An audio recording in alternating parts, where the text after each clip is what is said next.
ویسے تو جو دعائیں وظائف میں بتایا کرتا ہوں اس کی عمومی اجازت ہوتی ہے، اسپیسیفک کسی ایک کو اجازت دینا ضروری، کسی ایک کو دے بھی دی تو آپ جو جتنے بھی لوگ سنتے ہیں تو میری طرف سے سب کو دلی اجازت ہوتی ہے، وہ میرے جو وظائف کر سکتے ہیں، اگر وہ سیم ان کا مسئلہ ہے تو بالکل کر سکتے ہیں۔ السلام جی علیکم مفتی، السلام علیکم مفتی صاحب۔ وعلیکم السلام۔ جی مفتی صاحب، آپ سے میں نے ابھی 2-3 ہفتے پہلے بتایا تھا کہ کیلیفورنیا میں آگ لگی ہے اور آپ سے میں نے دعا کا کہا تھا، تو یقیناً آپ نے دعا کی ہوگی مفتی صاحب۔ تو رات کا شام کا وقت ہے، یہاں کیلیفورنیا میں 3 گھنٹہ رات تو آگے ہے،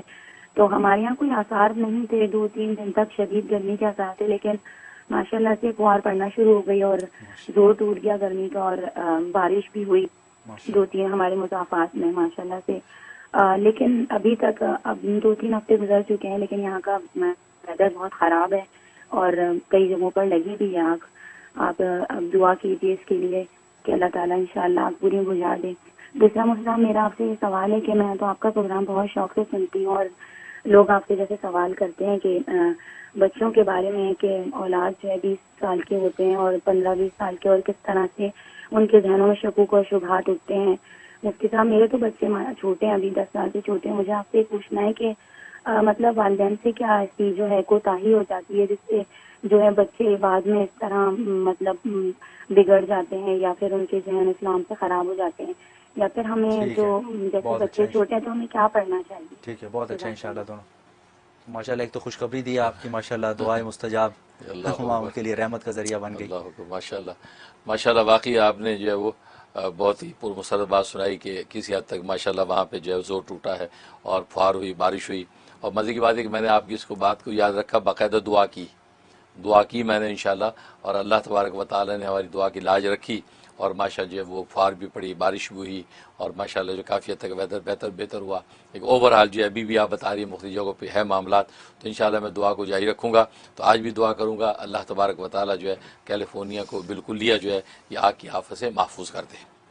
اور باقی آپ نے جو سوال کیا ہے بچے کے حوالے سے کہ بچے جو بڑے ہو جاتے ہیں بگڑ جاتے ہیں، تو اس حوالے سے جو والدین کی کوئی کوتاہی ہے، ہاں یہ یقیناً ہو سکتا ہے کہ والدین کی کوتاہی ہو، یہ پاسبل ہے کہ یہ والدین نے کوتاہی کی، بچپن میں ان کا ذوق عبادت نہیں بنایا اور اللہ کا ایک تعلق ان کو نہیں بتایا، بلکہ دنیا کی میٹلسٹک جو ہے لائف ہے اس کی طرف متوجہ رکھا۔ جیسے آج جو ہے والدین کرتے ہیں جی، وہ بچوں کو ایسا میٹلزم ان کے اندر بھر دیتے ہیں کہ وہ دنیا کی چیزوں ہی کی ان کی یہاں قیمت ہوتی ہے، ایک غیب کا تعلق خدا کا اور اللہ رسول کے ساتھ ایک خاص نسبت اور جوڑ جو ہے اس کی اہمیت نہیں دلاتے، اس کی وجہ سے یہ پرابلم پیش آتے ہیں۔ لیکن یہ بھی ہوتا ہے کہ بعض والدین بہت جان مارتے ہیں، محنت کرتے ہیں، لیکن اس کے باوجود ان پہ آزمائش آ جاتی ہے، تو اس وقت ہم نہیں کہہ سکتے کہ والدین نے کوتاہی کی ہے۔ ہاں اللہ کی مشیت و مرضی ہے کہ بھئی وہ جو ہے وہ ایمان و یقین کے راستے پر نہیں ہے، لیکن بہرحال یہ دونوں صورتیں کہ آزمائش ہوتی ہیں۔ ابرا کے بچوں کو یہاں کیسے جو ہے وہ گرو اپ کرنا چاہیے، کیا ان کے اندر بھریں، تو وہ یہ میں کہا کرتا ہوں کہ وہی کریں کہ جو محمد بن سوار رحمۃ اللہ علیہ نے، محمد بن سوار رحمۃ اللہ علیہ نے اپنے جو وہ بھانجے یعنی جو ہے حضرت سیر سختی رحمۃ اللہ علیہ کی کیا تھا۔ حضرت سیر سختی رحمۃ اللہ علیہ 3 سال کے تھے تو اپنے جو ہے ماموں کے ساتھ جو ہے وہ نماز میں کھڑے ہوتے تھے، ماموں کے ساتھ ذکر و اذکار کرتے تھے، تو ماموں نے ان کو 3 جملے یاد کرا دیے تھے 3 سال کی عمر میں، اور وہ کیا تھے؟ پہلا تھا اللہ معی، اللہ میرے ساتھ ہے، دوسرا اللہ ناظری، اللہ مجھے دیکھ رہا ہے، اور تیسرا اللہ شاہدی، اللہ میرا گواہ ہے۔ یہ 3 جملے یاد کروائے 3 سال کی عمر میں، اور وہ روزانہ پڑھتے تھے، اور کہا تھا کہ روزانہ 3 دفعہ پڑھ کے سو جایا کرو، وہ روزانہ 3 دفعہ پڑھ کے سوتے۔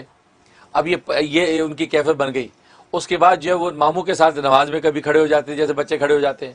تو ایک دن انہوں نے کہا کہ ماموں سے کہا کہ ماموں جان، میں جب سجدہ کرتا ہوں تو ایسا لگتا ہے میں نے عرش پہ سجدہ کیا ہے، مجھے ایسا لگتا، چھوٹا بچہ کہہ رہا ہے۔ تو انہوں نے کہا اس کا مطلب ہے کہ اس کے اوپر یہ ذکر کا اثر ہو رہا ہے، تو فرمایا کہ اب یہ ذکر 3 مرتبہ کے بجائے 7 مرتبہ کر دو، 7 دفعہ اس کا ورد کر کے سویا کرو۔ اب چھوٹے بچے ہیں، 7 مرتبہ اس کا ورد کر کے سوتے ہیں، اللہ معی، اللہ ناظری، اللہ شاہدی، اللہ میرے ساتھ ہے، اللہ مجھے دیکھ رہا ہے، اللہ میرا گواہ ہے۔ پھر اس کے کچھ عرصے بعد ماموں نے کہا کہ اب تم یہ 15 مرتبہ کیا کرو، تو 15 ٹائم جو ہے وہ پڑھ کے سوتے تھے، اور فرماتے اس وقت تک میں اس پر عمل کرتا ہوں، اور ان کی حالت یہ ہو گئی تھی کہ پھر ان کے پائے کا پھر کوئی ولی نہیں آیا، اتنے اپنے وقت کے اتنے بڑے ولی بنے ہیں صاحب کرامت کہ جناب ان کی یہ پڑھنے کا بچپن سے ہی پڑھنے کا ذوق ہی پیدا ہو گیا کہ ان کو واقعی ایسا لگنے لگا کہ اللہ میرے ساتھ ہے، اللہ مجھے دیکھ رہا ہے، اللہ میرا گواہ ہے۔ جب یہ تصورات بچپن سے اس کو پختہ ہو گئے تو پھر تو جناب اندر کیفیت بن گئی۔ بس یہی چیز ہے، ہم بچوں کے اندر اللہ کا ایمان و یقین پیدا کریں، یہ ہم پیدا نہیں کرتے، ایمان و یقین پیدا کریں کہ اللہ ہمارے ساتھ ہے، اللہ دیکھ رہا ہے، اللہ جو ہے وہ ہمارا گواہ ہے، نہیں کچھ ہو رہا، نہیں اللہ کی مرضی، اللہ نہیں چاہ رہے نا، اس لیے بیٹا کوئی بات نہیں، اللہ جب چاہیں گے تو ہو کے رہے گا، اللہ جب چاہیں گے یہ تو، لیکن ہوتا یہ کہ ہم بچوں کو اپنے مادی اسباب کے اندر پھنسائے رکھتے ہیں، لہٰذا وہ مادی اسباب جب کالج یونیورسٹی میں جاتے ہیں تو وہاں وہ مادی اسباب تو اور زیادہ اچھے نظر آتے ہیں ان کو، لہٰذا وہ ایمان و یقین کی زندگی بنی نہیں ہوتی، تو مادی اسباب پر تکیہ کر کے وہ بچے پہ اور راستے لگتے ہیں۔ تو بس ایمان و یقین پیدا کریں، اس طرح کے مراقبے ان کو کروایا کریں، تو نتیجہ کیا ہوگا، اور اپنا احتیاج بھی اللہ کی طرف شو کیا کریں، ہم بھی اللہ کے محتاج ہیں، جیسے پیران پیر شیخ عبد القادر جیلانی رحمۃ اللہ علیہ کے والدین کہتے تھے، ہم بھی اللہ کے محتاج ہیں اور سب اللہ کے محتاج، ہم بھی اللہ سے روٹی رزق مانگتے ہیں، تو بھی اللہ سے روٹی مانگ۔ وہ پہلے دعا کرتے تھے، یا اللہ مجھے روٹی دے دے، یا اللہ مجھے کھانا دے دے، اس کے بعد ہاتھ پہ تو ماں نے جو ہے الماری میں رکھ دیا ہوتا تھا کھانا، کہا کہ دیکھو اس میں کھانا ہے، پڑا ہوتا تھا، بڑے خوش ہوتے تھے، اللہ نے کھانا بھیج دیا۔ اب چھوٹے بچے تربیت ہو رہی ہے، یہاں تک کہ ایک موقع پہ ایسا ہوا کہ جو وہ والدہ جو ہے اور پڑوس میں کسی جو ہے وہ تعزیت کے سلسلے میں چلی گئی، پیچھے کھانا رکھنا بھول گئی، اب یہ مدرسے سے آئے، آ کے دعا کی، یا اللہ مجھے کھانے دے دے، یا اللہ میرے اماں ابا بھی تجھ سے کھانا مانگتے ہیں، یا اللہ مجھے کھانا دے دے، یہ دعا کر کے اسے الماری کھولی تو اندر کھانا موجود تھا۔ جب والدہ نے یاد آیا کہ او ہو عبد القادر آ گیا ہوگا اور کھانا میں نہیں رکھا، وہ دوڑی، جب پہنچی تو وہ کھانا کھا چکے تھے، کہا کہ بیٹا کھانا، کہا اماں آج تو اللہ نے ایسا کھانا بھیجا، ایسا لذیذ کھانا تھا، ایسا لذیذ تو پہلے تھا بھی نہیں، وہ ہے کہ اللہ نے خود واقعی کھانا بھیج دیا، یہ ہے اور یہ اللہ کی کرامتیں۔ تو دیکھو اللہ تبارک و تعالیٰ اس طریقے سے آج اصل میں ہم میں یہ چیز ختم ہو گئی، اپنے بچوں میں یہ ایمان و یقین پیدا نہیں کرتے کہ کھانا دینے سے پہلے کہ جی پہلے اللہ سے مانگو، اللہ سے مانگو، ہاتھ اٹھا کے اللہ کھانا دے دے، میرے اماں ابا بھی تجھ سے مانگتے ہیں، یا اللہ دے دے، دعا کرا لی، چھوٹا بچہ تو سنے گا آپ کی بات، دعا کرائی، اس کے بعد کھانا دے دیا لوگ۔ تو مطلب یہ ہے کہ اللہ سے مانگنے اور اللہ ہی سے منگوانے کا ذوق پیدا کرو، انشاءاللہ بچے مار نہیں کھائیں گے، میں بھی دل سے دعا کرتا ہوں۔ بہت شکریہ سر، بہت اچھا۔ اچھا، بس اوقات لوگ کہتے دن ہو گئے ہمیں تو پتہ ہی نہیں چلا،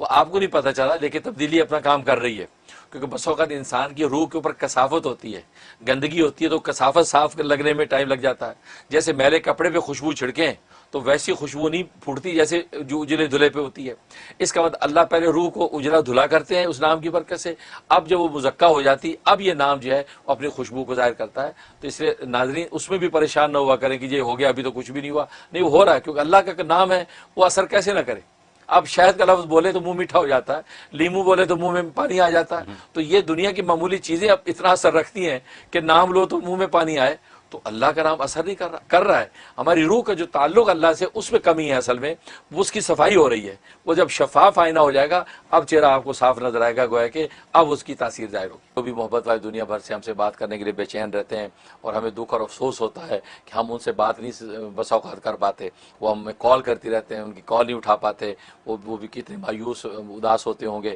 اس کا احساس مجھے ہے، لیکن میں بھی کیا کروں، ایک آدمی ہے، ایک جان ہے، کہاں کہاں پہنچے گی۔ تو نتیجہ یہ ہے کہ ہر آدمی کال کرتا ہے، کسی کی کال لے پاتا ہوں، کسی کی نہیں، پروگرام میں بھی کسی کی کال مل جاتی، کسی کی نہیں ملتی، جس کی نہیں ملتی وہ اداس ہو جاتا ہے، اس کی اداسی پر مجھے بڑا دکھ ہوتا ہے۔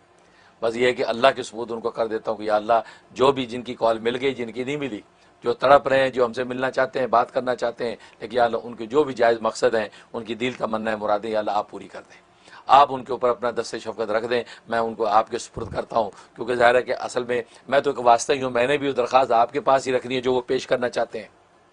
لیکن مجھ تک پہنچ نہیں پا رہے، یا اللہ آپ ہی اپنی رحمت سے جو ہے ان کی درخواست کو سن کے ان کی درخواست کو قبول کر دیجیے۔